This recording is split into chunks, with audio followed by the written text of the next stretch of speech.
What up, my dudes, and welcome back to the channel. Today I'm going to be teaching you all how to make a curry butternut squash soup. Say that 3 times fast, I bet you can.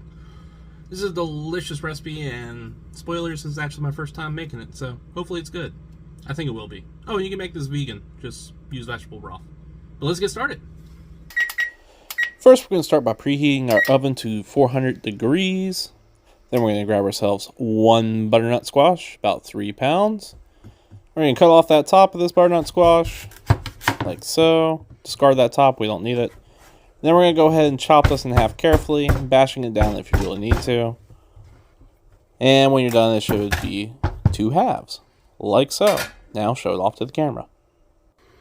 Next, we're going to scoop out all those seeds and guts from these squashes. You can actually roast these if you want to save them for later. Make a nice little healthy snack. And you should have 2 halves with cavities like this. Nice and clean. We're going to take some olive oil. I'm using robust olive oil here. Then we're just going to drizzle a little bit on top. And once we're done drizzling, we're just going to give that a rub down all over, making sure that olive oil is covering all of the flesh of these butternut squashes. Next, we're going to give the squash our number and tell it to call us the next day. It never will, which is very sad. Next, we're going to add some salt. And then we're going to go ahead and crack some fresh pepper over this. It's okay if you don't want to crack it fresh yourself, but it does taste better, trust me. Should look a little bit like this. Salt and pepper. Next, we're going to go ahead and dust these things with some cinnamon. Just a light sprinkling of cinnamon across the whole thing. And a light sprinkling of curry powder. This is going to make your house smell amazing while you're cooking it. Kind of like you're inside a gingerbread house. Next, take the squashes, and we're going to place them face down on a baking tray.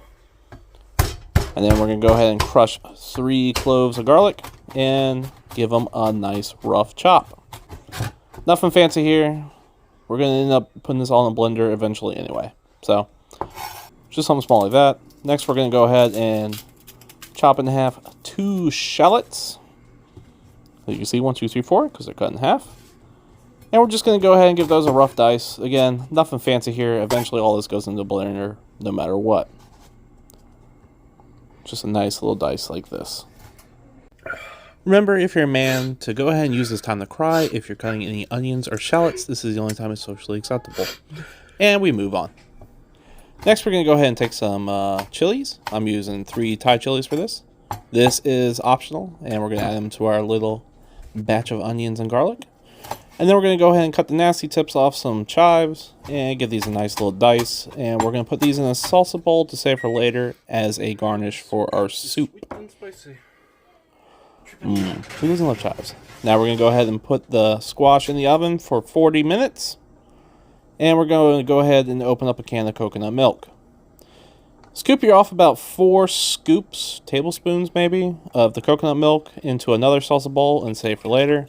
Then go ahead and pour yourself 2 cups of chicken, beef, or vegetable broth. It's up to you. And when the squash comes out of the oven, it should be fork tender like this. Absolutely 0 resistance. That's how you know it's done. Next, take the skin off the squash, like so. I gave mine a little bit of a shred. You can also flip it over and just chop it up like this. It's actually a little bit easier to do it this way, if I'm being honest. Next, grab some coconut oil or olive oil or canola oil and add it to a pot, like so.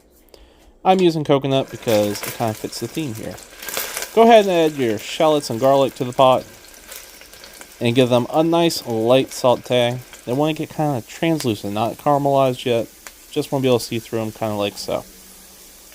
And once they're like that, we're going to go ahead and add our chilies to the pot. Again, these are optional. You don't have to add them if you're not a spice head. I like my food spicy, so I'm adding them. Then we're going to go ahead and once those are sauteed, add our squash to the pot. Give it a nice mix together like so everything kind of combines. And then to it, we're going to go ahead and add half a teaspoon of cinnamon. And then we're going to go ahead and add 2 kind of heaping tablespoons of curry powder here. You don't have to be too exact with this. It's okay. Give it a quick stir together. Give it a quick saute for about 30 seconds. And then deglaze with our broth. Again, I'm using chicken broth, but you can use vegetable to make this vegan. Go ahead and add 2 tablespoons of garlic chili paste. You can omit this if you don't like spice. And then we're going to add our can of coconut milk to our soup. And give it a nice stir to make sure everything combines like so. It's at this time you're going to realize you forgot to add more black pepper, so go ahead and grind some of that in there. And you're going to also want to add some salt at the same time, like so, and give it a good stir. And then we're going to add 3 tablespoons of maple syrup. Kind of going traditional with the sweetness here, like a traditional butternut squash soup. We're going to go ahead and cover and bring it to a nice boil like so. Not a roaring boil, but a good boil. Also a little bit above a simmer. Then once it's done, after we've cooked it for 15 minutes, we're going to add it to a blender. And we're going to go ahead and blend it on high, only filling the blender halfway full. And then we're going to fill it with the rest of the soup, blending it again on high until it's finished like so. And then we're going to taste our soup. That's good. We're going to go ahead and return our soup to the pot and bring it back up to simmer if needed to return it to heat. Also, taste for seasoning at this point. Might need a little bit of salt. Go ahead and plate it into a bowl and garnish it with those chives we cut earlier. And go ahead and drizzle it with some of this coconut milk we reserved from earlier. No need to be precise. All over the place is fine. And I added some chili oil for color and for a little bit of flavor.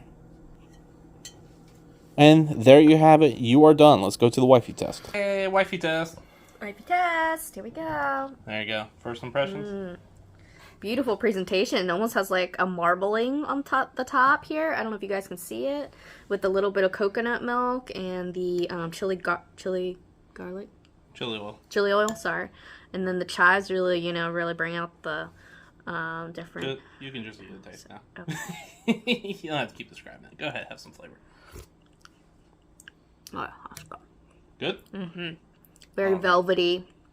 A little bit of salty, a little bit of sweet. Very good. Alright, I'm going to go grab mine. I'm hungry. My turn to taste test. Look at this. I wish y'all could smell it. It smells amazing. Alright, let me just dig in here. Excuse me on my lips. Oh my god, that's good. That's good. Oh my god, guys. The butternut squash is sweet with the maple. It adds a lot of sweetness. The curry powder and the cinnamon come together to give it a lot of spicy flavor. The chili oil is a great addition. I'm a big fan of coconut, so coconut milk was always going to be a win for me. And then a little bit of chives. Perfect way to garnish this dish. Oh my god, go to Future Marshall. I gotta eat this. This is amazing. And there you have it, guys. A delicious hearty soup. The only thing that can make it better would be maybe add some bacon. I think some bacon on the top would be pretty good. Or some nice pancetta would be delicious. But anyway, that's going to wrap it up for today. I hope you enjoyed the video.